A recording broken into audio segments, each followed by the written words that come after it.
Hello everyone and welcome to another episode of Three Men of Football. All right lads? Thomas, Simon, how are we? Hi boys, how are we doing? Good. All Enjoying good? the sun? Yeah. Well, I'd say enjoying the sun, but I've been inside all day and it's 84 degrees here. So I don't know whether I'd call that enjoying the sun. To be fair, mate, it's best you stay indoors. Yeah. I've got to be careful, mate, with my skin. His face would melt off. You're not kidding. It would. I mean, the 84 degrees feels like I'm in the tropics. It's crazy. I've got this fan on in the background because I need to keep myself cool. How is she? You know, Carl is not in here doing that. Oh, right, I thought. Yeah. So football's been back now for about a week. How are we feeling about it so far? It's an interesting thing because I think everyone was so excited about it, and it's been a bit of a letdown, if I'm honest with you, apart from watching City score goals. Everything else being a bit 0-0, 1-1, not being great. Yeah. To be honest, I thought, as my predictions, I knew the derby, I was so excited about it. I knew it would be a washout. So 0-0 was rubbish, but I'm still made of football's back, and we're 1 point closer to winning the league. Come on. I don't know who won the sweep there, Daz, but he mentioned the 0-0 prediction within seconds. Yeah, he got that in early, which I'm gutted over, to be honest with you. And I'm thinking of cancelling it now. Hey, I did get a bit of stick, so, you know, I had to throw it in early just to get back at us. You did, you're right. We did give you a bit of crap, and so did Johnny Pollock, or Johnny the Penguin Pollock. Hey, but to be fair, he was you were bottling it, but we'll let you off with that. Yeah. Because you got it right. Got it right. But yeah, it wasn't great. And, you know, it was kind of typical derby. It was Everton stifled Liverpool early on. And then actually Everton had the better chances to win it. That chance at the end. I mean, if there was anyone that deserved to win the game, it was them. Whoa. Don't know about that, mate. Yeah, no, I think you're right. I think they had better chances, if I'm honest with you.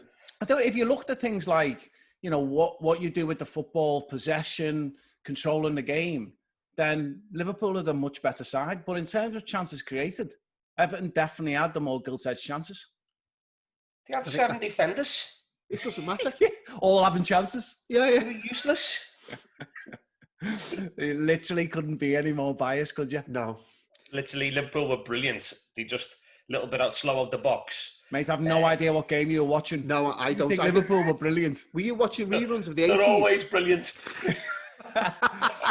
For everyone that's listening, that is rose-tinted glasses coming from Thomas. But other than that, I think the only obviously City have done really well, scored 8 goals in 2 games and totally dominated those games. But the only other game that I thought was decent was the Tottenham United game. Yeah. Which was a 1-1 draw, but it was a decent game. And to be fair, I think the highlight of that was Keane. Oh, brilliant half-time. Yeah. I also liked Chelsea were quite good in the second half against Villa, Darren. I'll be honest with you, I thought Chelsea were good throughout. I thought Villa were poor, which has been what we've been like all season. I think our formation helped Chelsea an awful lot. And Chelsea, to be fair, I think not being able to buy players has helped Frank a lot because he's had to tactically get things right with the players he's got to work with. And I think in the summer, when he's just bought a guy up to play up front. So we might get Tammy back, who knows. Well, not after your rant last week. No, yeah. To be fair, I phoned him after that to apologise. I bet you felt bad about that for days. Yeah, well, minutes. But no, he's done well, Frank Lampard. I think Chelsea get a bit more money behind them in terms of getting signings, high-profile signings. I think they're going to have a good season next year. Yeah, me too. I think they look good. We talked about that, and maybe you can answer these questions. We talked about Villa's formation and the fact that Grealish had to play in that central role and get free. What actually happened in the game? Yeah, for me, it's the first one for me is in. I just look and I look at Villa and I don't think we've got what I would call a leader. I don't think we've got players who are going to fight for the ball. I don't know what our transfer policy has been, but we've paid a lot of money for average players. And in the Premier League, you're getting punished all the time. The formation doesn't suit the players we've got. He plays this 4-3-3 with the 2 wide players up top dropping into midfield. But actually, what you're doing there is you're playing a 4-5-1, and we haven't got the quality. I prefer us to play a 3-5-2. I think we might as well go for it now the last couple of games. I think Grealish being put out wide left is asking to do a job that he's not comfortable doing. He needs to be on the ball in the centre an awful lot more than what he is. You play your best players in the best positions. You don't play them out of place. Yeah. We had this discussion a few podcasts back with Gerrard for England. He's our best player. Where do you put him? On the left. It doesn't work. Grealish is the same. He's our best player. We shouldn't put him on the left. Where would you play Grealish, Thomas? I'd play him just behind either one forward or behind two forwards. And just like Darren said, I'd give him a free role and just give him the ball and just say, do us a favour. You don't have to track a man. Just get on the ball as much as you can, create space. And if you are getting a load of pressure off the opposition following you around the pitch, you're freeing space up for other players around the pitch, which, but I really want him to just grab the game by the scruff of the neck and really push Villa on. And he just doesn't do it enough. And I can't see United coming in 50, 60 million to buy him. So I don't think he's a 50, 60 million player. I'll be honest with you, Thomas. Yeah, you're only as good as the players around you. And he's playing with rubbish at the moment. I think with better players and better movements, I think that number 10 role, I think he could do. Whether he could do it United, a different conversation. But I do think he's lacking just a little bit at the moment. But I think that's in the position he's playing. And the players he's playing with aren't good enough. And so you're talking like that, if you're talking old school, like the Cantona type role or the Hazard role, just in behind the forward or in behind two forwards, it'd almost be great to get him freed up in behind two, because the amount of freedom he'd get then would be amazing. He wouldn't have to do much to get right up there, right up in front of goal, but he'd have that freedom in behind to create that link between midfield and the forwards. Yeah, and I think that I don't want this to be an Aston Villa podcast, but I do think the system that Dean Smith had this year hasn't worked. And he's stuck with it. And I think that shows your limitations, I think, as a manager and a coach. I think you have to change things if it's not going well. And that's where we haven't. And I don't know, again, I think it's someone else making the signings, because in January, when we needed to go out and make a statement, we bought unknown again. I think Mings is meant to be the potential leader, because I know you're not a massive fan of him, but he seems to be the one that is a bit more outspoken than any of the others. He is. Mings, for me, was doing very well in the Championship, and I think he come to the Premier League, and the worst thing that happened to Mings was he got an England call-up early on in September, and I think that overinflated his ability, really. He's a good player, but is he a top 16 player? I don't think he is at the moment. Yeah. But I think in a back three, he would really enjoy that, because he could get the ball a lot more. I think he doesn't...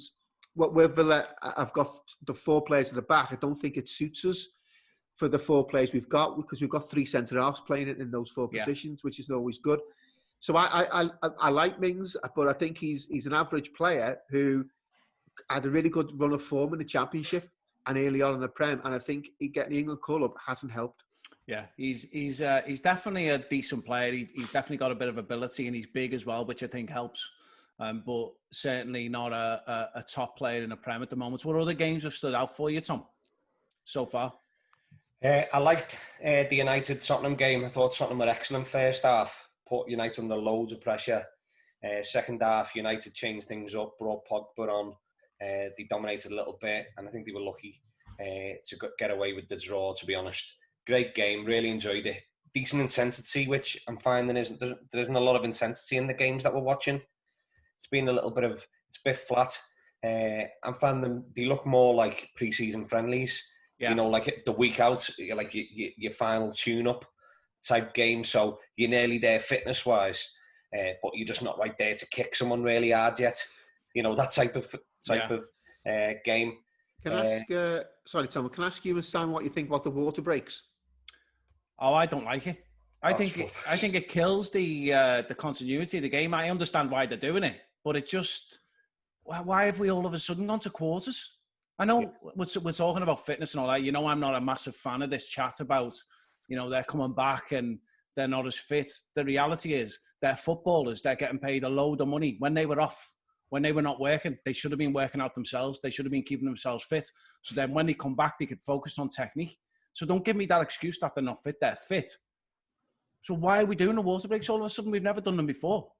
Yeah, What's the rationale behind it? And also, why is it taking a minute to have a drink of water? Why is it a minute? Why can't it just be, 23 minutes, whistle or throw in, right, run over, everyone runs over, quick swig, run back into position? I think, when we're playing on a Saturday, Darren, we get 30 seconds for half time. You'd run off, you'd have a swig, I shout at you, you run straight back on. To be fair, Thomas, by the time I get over there, you've already shouted, so I have to just come back. What do you think of them, Dad? I don't like them. I think they can stop the momentum in the game. I think the reason behind them is to do with hydrating the players, which was hysterical on a rainy day. But like so tonight, we're recording this on the Wednesday night. So like so tonight, when it's hot, I get it to a point, but actually they need to look at natural time to do it and not just stop the game. Yeah, and I think, I think there's a difference with tonight, though. So as I said before, it's like 84, 85 degrees here. So on the pitch, it'll be really warm. And as an exception, it kind of makes sense for the refs to say, okay, when the ball goes dead and it's a natural break, let's go have a quick water break. But to make it the standard in every game, I just don't really understand where that idea came from. Well, there is a time, and so they're allowed to stop it anywhere in between 2 minutes between the quarter of the game. So was it between 22 and 23 and a half minutes or something like that? Yeah. But it becomes a coaching break, doesn't it? They're allowed to stop it anywhere in between them, a 2 minute break, a period between 22 and 24 minutes. But yeah, you're right. I'm not a fan. Yeah, you're right. It does become a coaching break, and it does give coaches time to reset or talk about something that's going on the pitch. I'm not a fan of it. Yeah. Okay. Well, so the other thing that has stood out for me is how poor Arsenal have been. So we've talked about this before, but I mean, they have been shocking. Absolutely terrible performances so far. So they've been beat 3-0 by Man City, and they got beat 2-1 by Brighton. And to be fair, we all called both of those results, but they look really bad, don't they? And again, though, for Arsenal, you go back to the Arsenal of like the 90s and 2000s. They had leaders in the team. I can't see a leader. They've got no steel about them. They've got no fight about them. You need that. You need a spine, and there's no spine in that team. No, not at all. I feel a bit sorry for Arteta taking the job. He's left a decent job at City. He wants to be his own boss. He's gone there.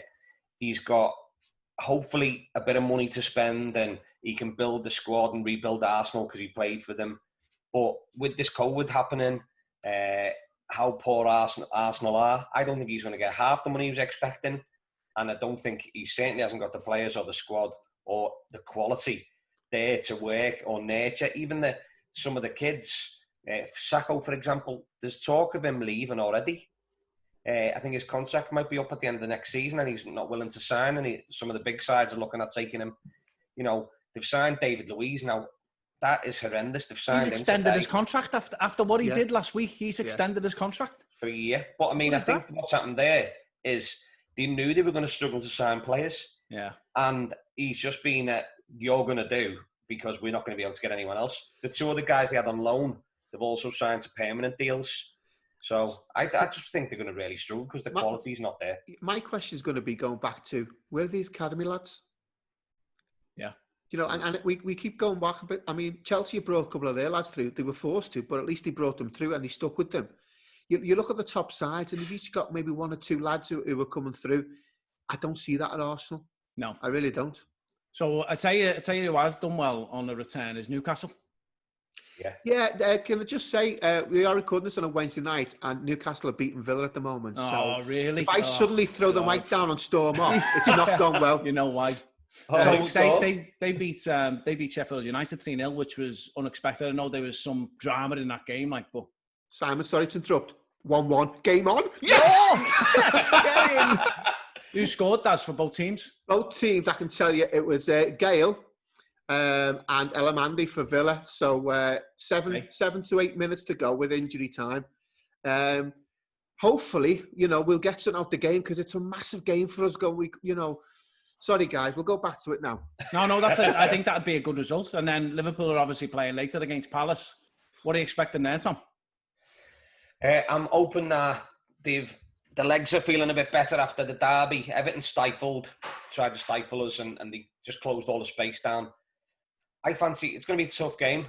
Palace are really good set pieces. They're going to put us under a bit of pressure. They go long early, and then they've obviously got Sahar on the break. But I think Liverpool, the quality will come through tonight. Salah's back and Robinson's back. That extra bit of width and extra pace in the side. I'm saying I fancy a 3-1 win tonight. Comfortable win for Liverpool. Do you know, I heard a stat before about Liverpool, about Palace were the last away side to win at Anfield 3 years ago. Really? Something crazy like that. Yeah, but I remember that win. It was ridiculous, wasn't it? We were useless that night. Yeah. But so here's another thing I seen flash up on my phone yesterday. Neil Warwick's got another job. Yes, he has. I was thinking of Thomas. He's gone to Middlesbrough. Yeah, he's taking over at Middlesbrough. That's absolutely brilliant. Just made me chuckle when I seen that. So are we going for a promotion? We going for a promotion for Middlesbrough then? Of course, yeah. And then he'll go straight back down. Favourites, the favourites to come up now. So here's the other thing. Teams like that, teams like Middlesbrough, you don't really get an insight into the club, and they've started doing programs about teams now. You've seen the Man City one, which was really good. Liverpool have done some stuff and others, but I'm watching one at the moment called Sunderland Till I Die, and seeing the inside of a club and how it functions and some of the stuff that goes on. And it's crazy. One of the things that's just happened is Jack Rodwell, during the transfer window, has decided that instead of leaving the club and helping the club out because they're in dire straits in terms of financials, he's going to stay and keep getting his 70,000 a week, even though he's not playing and he hasn't played for months. Yeah, I mean, that's great. We talked about Ozil last week on 300,000 sitting on the bench. And then you've got people like Aubameyang who are coming up for a contract renewal who push for that kind of money. The same stuff was happening at Sunderland, but they're struggling for cash. They're having to bring players in on loan. Think people like Villa are dealing with that kind of stuff all the time, aren't they? Yeah, and I think the problem is when these clubs, the Villas, the Sunderlands, and these sorts of bigger clubs, if you like, in the Championship and got to get into the Prem, they gamble on bringing these players in, giving them a high wage. But actually, the contracts are 3, 4, 5 years, and anything can happen there. And that's what happened at Sunderland. And that's what happened to Villa last year. We got rid of 10 players who were on a lot of money. The wage bill was ridiculous. Well, apparently they signed Rodwell when they were doing well in the Prem. Yeah. And then they went down and he just hung around. I don't know what's happened since then, but I mean, what a waste of a talent he was. He's a good player. Rodwell went. I'm on the next series, Simon. Oh, are you? When did he go? He's gone to... Is he at Burnley? I think he's at Burnley. Is he? I think he's at Burnley. He come in on a free. I think Sunderland release him eventually or pay him off to go, and then he's gone to Burnley. Or I'm sure it was Burnley. Yeah, maybe. I mean, on a free, and it was like, just come along, let's have a look at you on a trial. Sorry, he's gone there. Yeah. But the funny thing just happened to me just then. So Simon, your dad's just walked through my house, and he's got our podcast on. He knows we're doing this now, but he's got it on speaker, listening to it, walking through. So I'm listening to you here now through me headphone. Your dad's just walked through the house with it on the phone. And I can hear you asking a question. I'm going, what's going on? Brilliant. I love it. All right. So listen, today we've gone to this new format where on a Friday we talk about the games that are coming up on the weekend. But this weekend is a special one. It's FA Cup weekend. So unfortunately, neither of our teams are in it. So we're both out. But it means that we can be less biased. Yes, we can have a nice, relaxing conversation about football. So what we figured we'd do is kick off the conversation with a bit about our favourite FA Cup memories. Some of the things we remember, some of the things that are big FA Cup memories. And then we'll get into talking about the games and we'll do the football forecast on the 4 FA Cup games this weekend. So, Daz, why don't you kick it off? Give us an FA Cup memory. Well, is it Villa going out this year or...? To be fair, we go out every year. To be fair, my greatest at the moment in the recent years was when Aston Villa played Liverpool in the semi-final at Wembley. And sorry to bring it up to you boys, but we were outstanding that day. And I was on a golf course, again, playing, because I thought, we'll never get to Wembley, we'll never get to semi-final. Yeah, I'll book a game of golf that day. And all around the course, I'm on my phone and I'm playing with all Liverpool fans as well. And it was the best atmosphere ever. Really? Yeah. My chipping was working. Everything was going really well. And to hear like Villa were doing quite well and we're winning and we won the semi-final, it was amazing. I got tickets actually off Stevie Stewart, who was on here a couple of weeks ago for the final against Arsenal. And I've never seen Villa in a cup final live before. So it was an amazing experience. We drove down, me and my mate, down to Watford, and we got the tube in and stuff. It was a fantastic... We got beaten, which, let's be honest, wasn't a great shock. I think Arsenal beat us 4-0. But for me, as a Villa fan who's never been to see them at Wembley, I just thought it was outstanding, and it was absolutely brilliant day. It was sunny. The drive home was great. For me, that was one of my best FA Cup moments. Great experience. That I love that. How about you, Tom? I know that you've been to some finals as well, haven't you? Yeah, I've been to a few. I was lucky enough to go to the Michael Owen final. It was just absolutely immense. I did have a funny story, but Darren said I can't tell you it for legal reasons. No, so I'm not going to tell the story what happened the night before. No, I said you could tell it. It was involving a referee from the northeast, and it was absolutely brilliant. Honestly, one of the best nights I've ever had. Thomas, tell it, but don't put the name in. Okay, so we goes to Cardiff the day before, and we arrived. We're staying in a travel lodge. No idea. We booked it with Barnes Travel. Coach down, gets down there about 4:00 in the afternoon on the Friday. We arrived at our hotel, this little travel lodge on this main high street in Cardiff. It was above a nightclub. It was absolutely bedlam. We threw our bags in, comes downstairs, walks into this beer garden, and Sam Man, who used to own Wimbledon, was there with his minder, this massive grok of a fella. On the next table was Ian Callaghan, David Fairclough. Wow. So all classic Liverpool players, just brilliant on the next table. And we're sat there, we're having a good few beers. I'm having a beer, and Sam Man walks past his minder, and I said to him, "Hey Sam, how's it going? Do you fancy a beer?" So he goes, "Yeah, okay." So he brings his minder over, and I said, so he has a beer off our table, and I said, "Right, Sam, it's your round." So he sends his minder in. There was 20 of us. He got us all a beer and sat with us. Next minute, the chief of police walks past. Sam Man shouts him. He climbs over this fence into the beer garden, and he sits down next to me. And I said to him, "Do you want a beer?" So he goes, "Yeah, all right." So the chief of police is sitting next to me one side, having a beer. And I'm gobsmacked because this copper's on duty took his hat off, and he's got all pips and spikes and everything sticking off his hat because he's all special. He has a beer next to me. Sam Man's having a beer. He's got this minder, which is the scariest looking fella you've ever seen in your life. He's there. So we're having a drink and a laugh with him. And I walks across the road into this other nightclub. And there's a referee, very, very famous, from the northeast. He's there with a load of fellas in suits. They all looked like a gang of stiffs, if I'm being honest. But I walked up to him and I gave him a load of abuse because he recently, this was the year that Liverpool had won the treble of the cups. Yeah. And he may have refereed us a couple of weeks before and sent one of our players off in a very important game. It was the derby, and he sent Biscan off. And anyway, I goes up and says, "You are absolutely shit." And he goes, "You, my friend, are absolutely ugly." So I like this comeback. So I said, "Do you want a beer?" So I goes to the bar and I picks up, I said to the barmaid, "Can I have the cheapest bottle of beer that you sell, whatever it is, just give me the cheapest one." It was like a Foster's Light or something. So I give it to him. Anyway, he drank it. And I waited for him to finish. And then I shouted over to him, "Hey, it's your round." So good on him. He went over, he bought me a drink and a couple of my mates that were with us. And then we were having a laugh and a joke. And I said, "I was only messing, And he said, "No, I can take a joke." He said, "I'm about to take all the referees and linesmen out for a meal on the FA." He said, "I've got to take them and pay." He said, "But where are you going to be after?" He said, "Use a good laugh. I'll come and meet you." So he goes he disappears. And he hasn't finished our drinks. We goes across to this nightclub across the road, and he's at the bar waiting for us. He's got the ale in waiting for us. I said, "What happened to your meal?" He said, "I went in. I paid for everyone's meal and drinks." He said, "And I got off because they were all a gang of stiffs." He said, "I want to have a laugh with yous." Well, we got in at 4:00 in the morning. I can't tell you some of the stories and some of the things that went on. It was absolutely brilliant. And he was such a good laugh. And he comes across as a right wanker, honestly. But he was brilliant. And he even offered us, he said, "Next Liverpool home game, if you get there early and see me at the referee's entrance, give me a shout." He said, "I won't forget you." He said, "I'll take you out in Liverpool, on my credit card."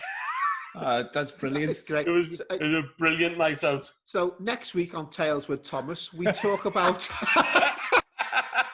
Honestly, what a night out it was. That's what it's all about, the isn't cup final the next day, I had the worst hangover I've ever had. Literally, one of my mates slept in the bath. He was that drunk. It's all that cheap beer. That bad. But we ended up, cup final, Liverpool were terrible. We got battered. Lundberg scored. we got absolutely hammered, and Henry missed a couple, and I think, and then Owen scored them 2 amazing goals that we'll all remember. The one where he shrugged off Lee Dixon, and the Owen final, and he won. And it was absolutely amazing. Going home was out of this world. And then I was lucky enough to go back a couple of years later for the Gerrard final against West Ham. And again, another absolutely superb game. Won it on penalties. Yeah.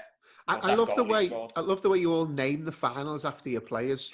I think that's lovely. The Michael Owen final, the Gerrard final. You know why that was the Gerrard final, though, don't you? Because he hit that absolute screamer. 40 yards. Surprise. He comes up in the big games. The other one, which obviously wasn't that good for Liverpool, was the Wimbledon final in '88. Yeah. And the worst thing about that final was not us getting beat and Aldridge missing a penalty. It was the Anfield rap. Yeah, was that the Aldridge final? It was. It was the Anfield rap final. Genius. What a song that was. All right, Oldham sounds as a pound. Oh, wasn't that written by Craig Johnson? Yeah, him and Barnsley did it, didn't he? Oh, they were brilliant. It was just a genius song. As cup final songs go, it's one of the very best, but not a memorable final for us. Simon, what was your memory? So mine was the 3-2, 1989. Unfortunately, it was just after Hillsborough. So it was the final that, a lot of people thought shouldn't happen after what had happened in the semi-final, but it was a big final for the City. And, they talk about how during those years, the City was much more united as a city and a group of football fans, quite oppressed, really good teams, both Everton and Liverpool. And the City really came together. And apparently that final, in terms of the atmosphere around it, was amazing. Everyone drinking together, having a laugh together, loads of really good stories. But the best story about it was Rush scored the winner and won it 3-2. And I remember Stuart McCall scored a whopper in that final as well. That was a great final. Little trivia for you. My dad took me and Paul to go to that final. Really? Yeah, it was an amazing experience. My first FA Cup final. And it was fitting, actually. It was Liverpool and Everton. Yeah. Everton playing against Liverpool after what happened. Yeah, it was, I remember it well. Yeah. We had the street party. Yeah. Everyone did in Liverpool. It's my first proper memory of watching a game. We had the street party. I watched it with my dad, and my dad wasn't a big football fan. But we watched it on the telly, and then the nerves got the better of me. And I had a tabletop football, where you spin the men. Yeah. Oh, yeah. I ran upstairs because we were getting beat and my nerves, I couldn't cope. And they were blue and red on my tabletop, and every time I scored, I'd run back down to see whether we'd scored. I kept on running back up. Did you think you were controlling the game? That's good, Tom. Because I scored the goal, and then my dad shouted a goal around downstairs and watched Ian Russell come on. He come on as a sub, hadn't he? Russell scored 2. He was genius in that final. Those 2 goals were fantastic. All right, so we're talking about goals. What about some of the best goals you've seen in cup finals? There's some absolute crackers. Do you remember Janola's? We talked about this actually on a podcast not so long ago against Barnsley, where he picks it up and he's moving with the ball, but his body doesn't seem to move at all. But all the players are just falling over around him. He runs into the box and slots it. Yeah, that was a great goal. One of my 3 FA Cup goals always spring to mind. Ricky Villa. Yeah, definitely. Keith Houchin for Coventry, the diving header. Yeah. And my mate, Mr. Gaza, the free kick. Yeah. In the Gascoigne final, where he went off and ended up in hospital. Was that the Gascoigne final? Yeah, that's the Gascoigne final. Yeah, yeah, that was a good one. To mind for me. The semi-final it was against Arsenal. Ryan Giggs, yeah, when they won 2-1. Goal. And then was it the quickest goal ever scored in a cup final? Chelsea, was it Di Matteo against Villa? He scored an absolute whopper, didn't he? Yeah, thanks for bringing that up, Tom. Yeah. Oh. Going back to the Giggs goal, that was when he won the treble, wasn't it? 99. Yeah. I mean, that year for them was unbelievable. There were a couple of other crackers as well that don't really relate to the teams that we support, but the Wigan winning against Man City in 2013. Who'd have called that? Yeah. I mean, that was, they won 1-0. It was totally unexpected. And, City had not long, in fact, I think in 2011, they won their first major trophy in 35 years, and it was the FA Cup. Yaya Toure scored a goal. He had Balotelli playing for them as well. Yeah. And then in 2013, Wigan beat them in the final, which is fantastic. Here's one for you.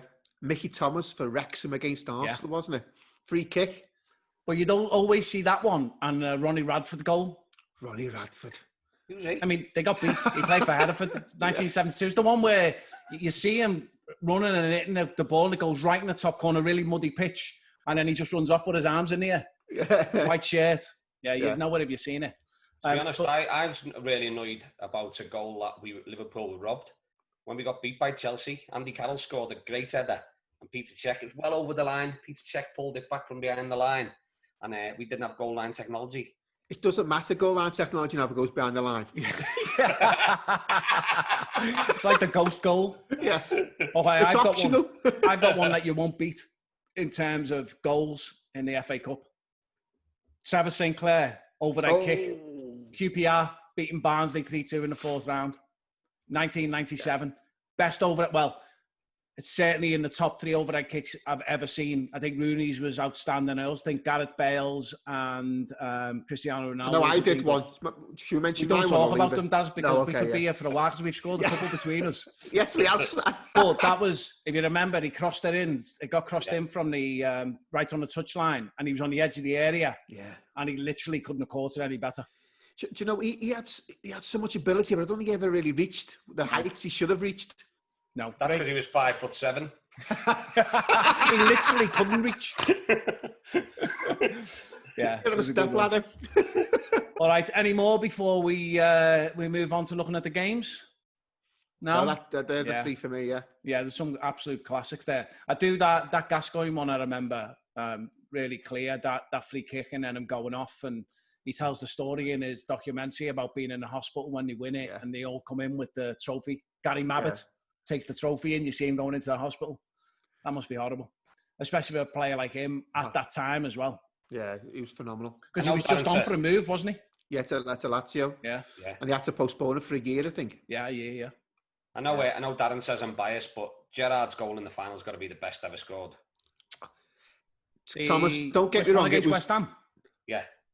Don't get me wrong, it was good, but I'm not sure it was the best ever. I'm sorry, mate. You're saying that's better than Trevor Sinclair's? Oh, yeah. All day. Yeah, you know what? You let yourself I'm going to down start calling this... I think we should need to call this 2 men in a football, really. To be fair, Daz, we talked about Aston Villa for the first 10 minutes, so he deserves a little bit of biasness. We let him off. That. Okay. Hey, has it finished, Darren? Yeah, 1-1. That's not a bad result for you. Yeah, it's all right. We needed to win, mate. Yeah. Well, I mean, it gets you moving in the right direction, Daz. Better mate. Beat. It is getting beat, but I just think that was the game we should have won, and then it just gets us ready for Wolves at the weekend. I think that's a big game, and we'll talk about that in a bit. Okay, so let's get to the games over the weekend. There are 4 FA Cup games. Norwich v Man United, Sheffield United versus Arsenal, Leicester City versus Chelsea, and Newcastle versus Manchester City. So let's start with Norwich United. So I think Norwich have started really poorly, got beat by Southampton, and were really bad in that game. I don't know whether you watched it, but it was like watching men against boys, even though Southampton are not that great. But they did well. They looked a lot fitter. Like Danny Ings looked outstanding. He was all over the pitch. But they didn't look good. And United obviously drew with Tottenham and looked okay. I thought, like you said, Tom, I think Pogba did all right when he come on. But I think this is a really hard game to call. See, I don't. I think United will go 3-0 maybe. I think United are hitting that little bit of form at the moment. They're playing quite well. I think the breaks from the world are good.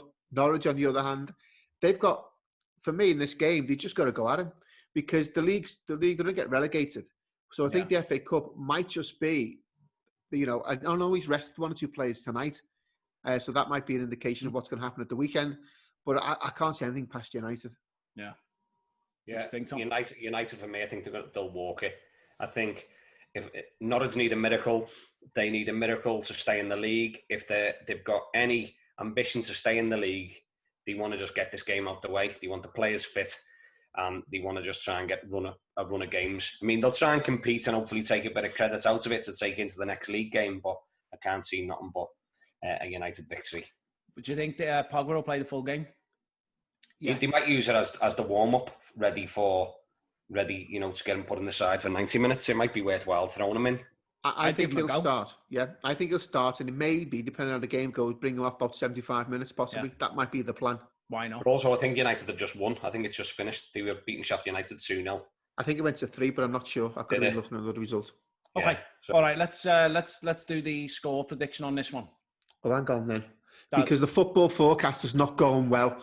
I'll be honest with you. It's not going well for you, Daz. Well, do you want to tell everyone what the scores are? Yeah, okay, give us an update. I always find, before we give the update, I always find that people who can't play do quite well on the predictions, and the best players generally don't do very well. Yeah. So, in third place... But not in today's... What about today, is it? In third place is a young lad who hasn't got a clue about results. It's me. So, in second place, a young man who's got a bit lucky with 1 or 2 results, with 4 points, and it's Simon.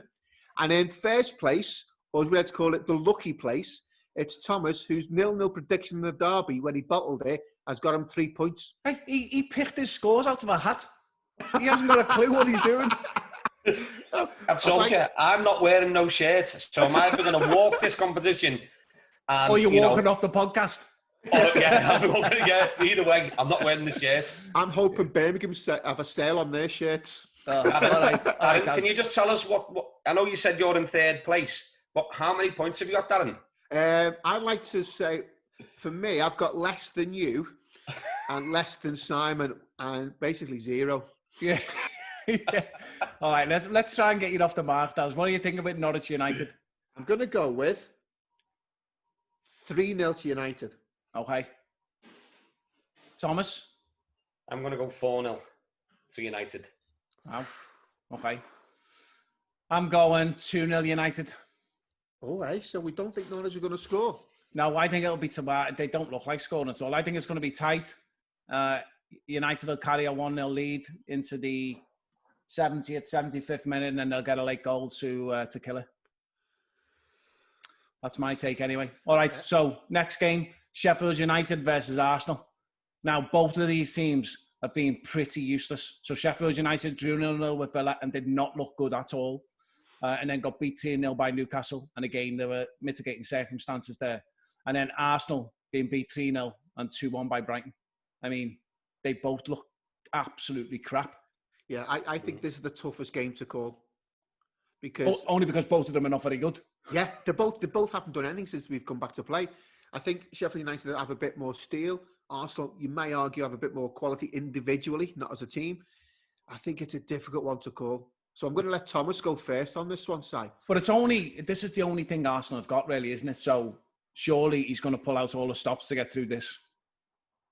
Yeah, I totally agree. They've got nothing else to play for. They're going to finish mid-table or just above mid-table if they're lucky. The FA Cup is the only thing. And if they put a decent run together, you know, they're one game away from reaching Wembley, which is good experience for some of his young kids.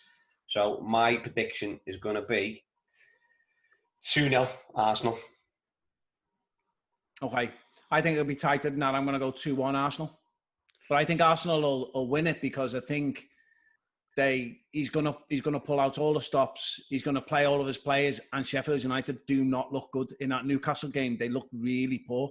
I just don't think they're at the races at all. So 2-1 Arsenal for me. So Thomas went for 2-0. Is that right? Yeah, I went for 2-1. For 2-1. I was going to go 2-1, but because I went for it, I need the points, so I'm going to go 3-1 Arsenal. Ooh. I like you playing the numbers there, as well, then. Yeah, I have to now. However, I've got to say, Arsenal don't look like they're scoring 3 goals. No, however, the phone call I make this week to Arteta... Are you going to go down and give them shooting practice? Well, you've seen me. You know, if I can't help them, no one can. But to be honest, Sheffield United have just shipped 3 goals in the last 2 each game. You know, They've just got beat 3-0 tonight by Man United. They've got beat 3-0 the other day by Newcastle. They're struggling. Yeah, they don't. They're struggling. Good. They're in free fall. I mean, I wonder what that is as well, because they were so good before the break as well. Sometimes, you know, as players, you know, momentum's everything. Yeah. You know, and that belief that you're doing the right thing, and you get into train, game. It's almost like you become driven by the 2-3 training sessions in the week to get up for the game, and you get a sense of, we're not going to get beat here. Yeah. You know, we've been through that when we played. I also think Arsenal will play Lacazette, and I think Lacazette is likely to get a goal. The only thing the only bad thing with Arsenal is their midfield is really poor. You mentioned it on the last one, Daz. They're not creative at all. So they're totally reliant on their forwards. And if their forwards aren't firing, they're lost because their defence is useless as well. Yeah, I think it's going to be an interesting game. And the first 20 minutes will dictate how the game goes. Yeah, definitely. Okay, so next game is Leicester versus Chelsea. And Leicester drew 0-0 with Brighton and then 1-1 with Watford. And Chelsea beat Villa 2-1. Again, I think this is a difficult one, especially because you've got, between those teams, you've got players that have moved to and fro with these teams as well. So there's a bit of history. But I don't think there's much in this one either. So Sam, I think you need to go first on this one, just to give us an idea of what you're thinking. I'll go last, eh? Yeah, well, I was going to go last because I've got the pen. Yeah, I think Chelsea are. I think Chelsea have made a couple of. Well, they bought in Timo Werner. They've got a much stronger side than Leicester. They look like they're at the races a little bit quicker than Leicester are. So I thought they looked all right against Villa. They didn't look amazing, but they looked okay.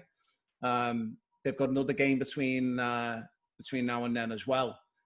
I think I'm going to go with Chelsea. I think I'm going to go with Chelsea 1-0. Way. I mean, I really like some of the players at Leicester. Like Maddison is outstanding. He's really come on over the last 18 months as a footballer. I just think Chelsea will stifle that in their midfield. Yeah, I like Maddison. He was at Norwich, and I thought Villa might have a little cheeky bid on him when he was at Norwich, but Leicester came in. Lovely player, just plays in that little hole, I think, behind the front too. He gets into those areas quite well. It's a difficult one, this, but I think Chelsea at the moment have got more momentum, and I'm going to go for 2-1 Chelsea. Okay.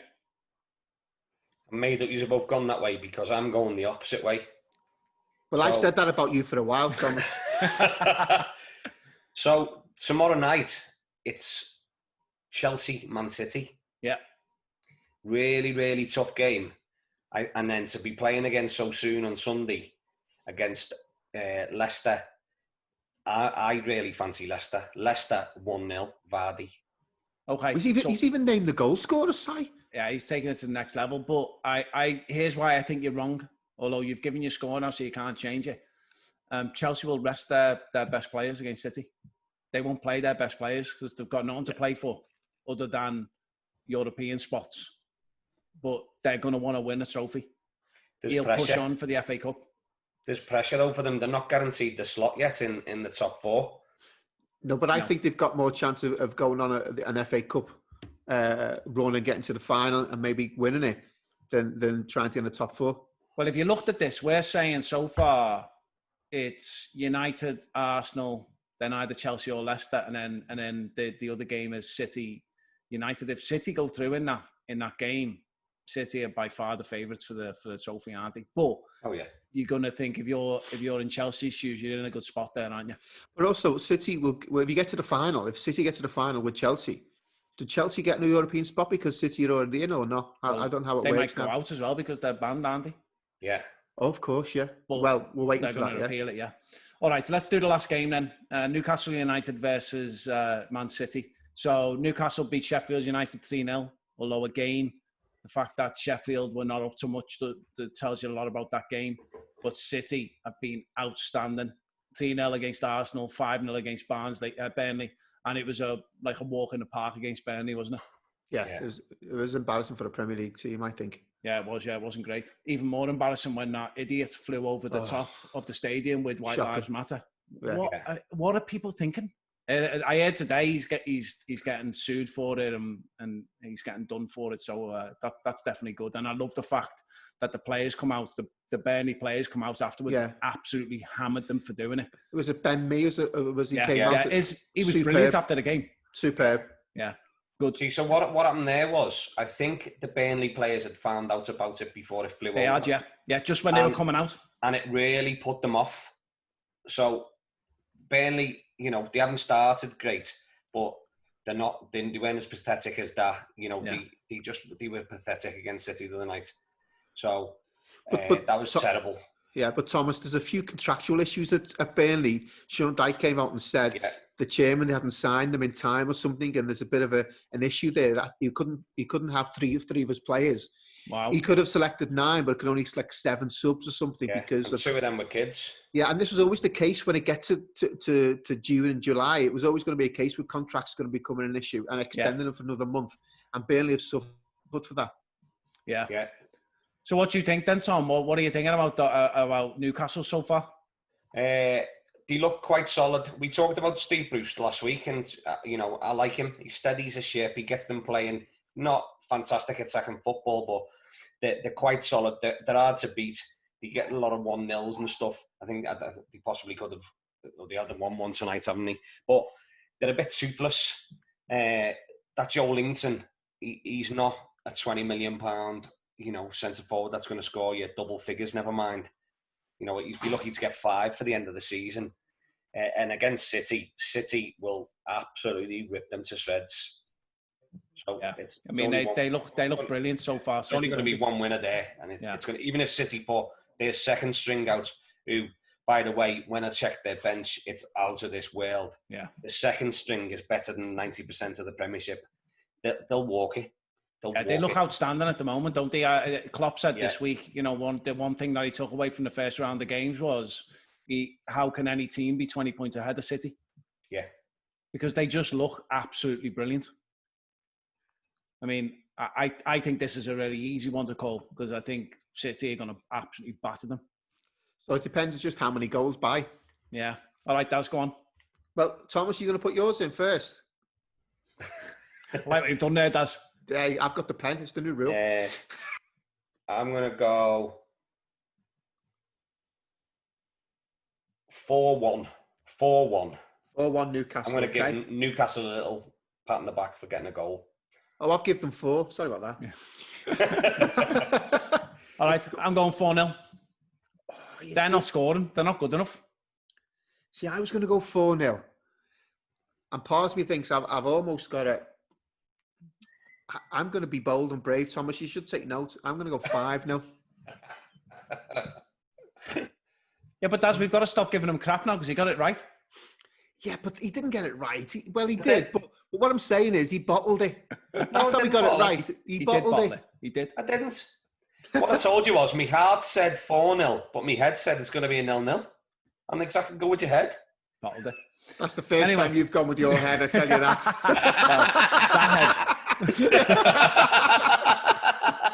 All right, so the 2 other games over the weekend are Aston Villa Wolves and Watford Southampton in the Premier League. So obviously Villa have just drew 1-1. They drew 0-0 with Sheffield United, got beat by Chelsea 2-1. Wolves beat West Ham 2-0, and I think Wolves looked really good as well. Those 2 goals were absolutely outstanding. What do you think of here, Daz? My thinking is we're desperate now, Villa, for points. I can't see it against Wolves. I think we're drawing too many, we're conceding too many, and we're not scoring enough.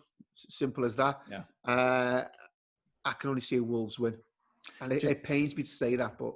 Do you think he'll be positive with the formation? Because the reality is they're not expected to win this game, so he's got to do something different, hasn't he? He has, but I've asked for that for the last 2 or 3 games we've played. And he's not... Have you been asking that? I've asked my dad quite a few times, actually, but my dad doesn't seem to have any contacts there. And your dad's a Liverpool fan anyway. Oh, mate, get Jeff to go down, right? Stand by the dugout, and then when they come off, he can tell them how crap they are. Some of them mightn't have careers left, mate, I'll tell you that. We've all had that wrath. Yeah. Yeah, it doesn't look good, mate. Wolves look good. Villa don't look good at all. Don't look organised as well, which I think is a bit of a problem. Actually, I don't think that's entirely true. I think they've been okay at the back. It'd be good to see how they've played today, but they've looked pretty strong at the back, but they just don't seem to have much creativity at all. No, it's not good. I think we almost have to look at Villa and we're going to go down, and then players will leave, and it's another rebuilding job. Yeah. Is Dean Smith going to stay? I don't know. The back is going to pull out. We don't know because the backers apparently have got money. So, but they're not going to. They've either got to invest in it in the Championship, but it's a hard league to get out of. Once you go down there, it's so difficult. But I was chatting to my dad and watching the game the other day, and we were both saying, well, we might get a ticket then for the Villa game. Because when they're in the Premier League, it's been so difficult to get tickets, and I'm one of the members. But you know what? It's brilliant to see that they get the support they do, but then heartbreaking when you see how the results are going. Thomas, what do you reckon with that game? Do you know what? I think we're going to get a bit of a shock, Darren, in your favour. I really like Wolves. I think they play football the right way. They've got loads of pace. They've got loads of power. And that Nuno's done a brilliant job with them. But like the derby, I really fancy Villa to stifle them and possibly even sneak the win. I think they're going to stifle the game. They're going to pack the midfield. They're going to, sit right on top of their creative players. And as long as they can control Traore, whether he plays or whether he comes on as an impact sub, if they can deal with the threat from him, I fancy Liverpool on the brain. Villa to either get a score draw or pinch it 2-1. Yeah, Thomas, if we win, expect some Sol on your door Saturday afternoon. Daz, can you buy him a top? Steady on, mate. Not made of money. A football top. Tops for Thomas. Tops for Thomas. Yeah, tops for Thomas. We need to address this again, maybe don't he needs we? a Villa top. Yeah, if Villa do well. Love a Villa top. Look at his little face there. He'd love a Villa top. Little face. That's never been said about him before. There's three clubs I wouldn't wear a football shirt of. United, I can't stand them. I'd rather set it on fire. Chelsea, I hate them with a passion. And then Everton, just because the little club down the road. So Thomas, you know this, and it upset me at the time. But while I was in the States, a mate of mine who was a big United fan sent my 2 kids a United top for their birthdays, brand new, bought them from the shop, gave them to the charity shop straight away. I couldn't bring myself to burn them. I thought that was a bit much, but weren't keeping them. No good. All right, Thomas. Next one is Watford Southampton. Now, Watford drew 1-1, obviously, with Leicester, but Southampton beat Norwich 3-0 and looked really good. What do you think of this game? Southampton. That Ralph, Hassan, I can't even say his second name, but he's done a brilliant job. He done a brilliant job. So they got hammered 7-0. And the way they've come back, they've offered them a new deal, or he signed a new deal. He's got them playing the right way. They play with loads of aggression. Loads of support for Danny Ings. Danny Ings is having a superb season, but they share the goals around. They don't just rely on Ings, and they're just doing a great job. And he looks like, another Klopp. The way he's got them, a proper club mentality. They all fight for each other. They work for each other off the ball.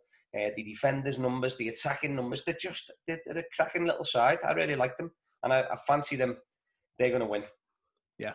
Okay, Daz, what do you think, Watford Southampton? Yeah, I think what Southampton have done very well over the years is they've bought players, brought through academies and sold them on. And so actually, they're quite well off then to go and buy a couple of more players. So Danny Ings has been a fantastic signer for them. And again, I'd have to agree with Thomas here. I think Southampton are playing well. They got a bit of fight in them. I think he organised the team well.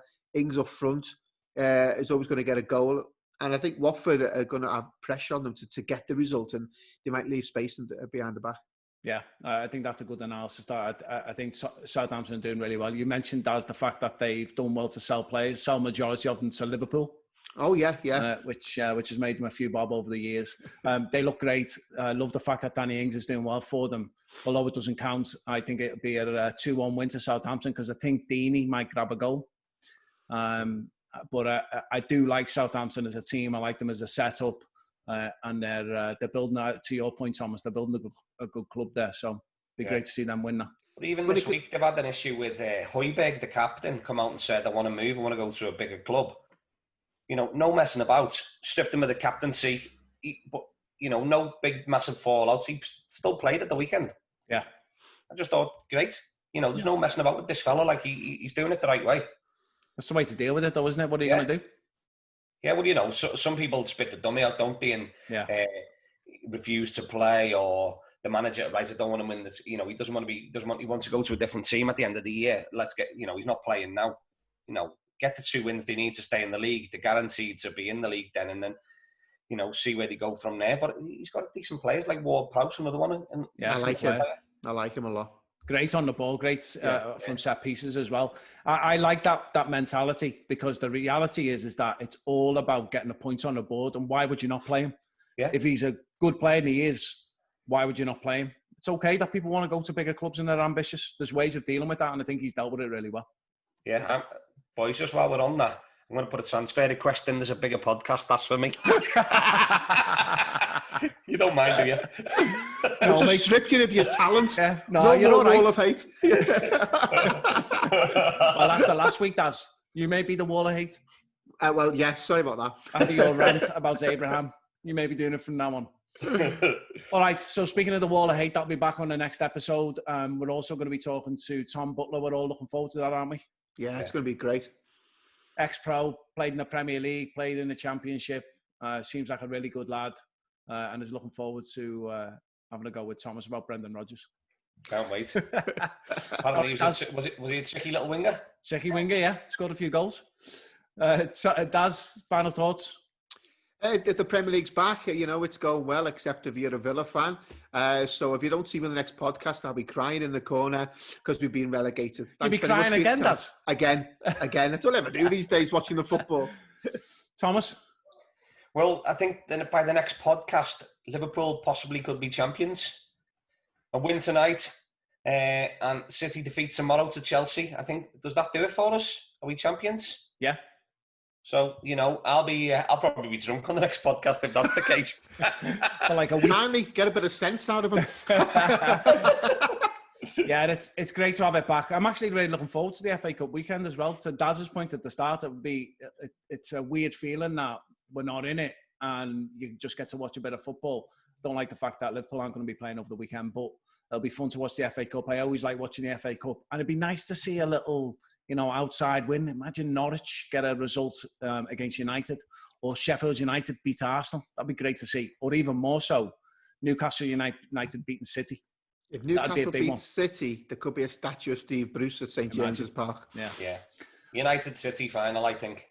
Yeah. Well, we'll see. We'll be predicting the next round soon enough, Tom. All right. Thanks, lads. Great episode. For everyone who's listening, log on to the website, www.threemeninfootball.com.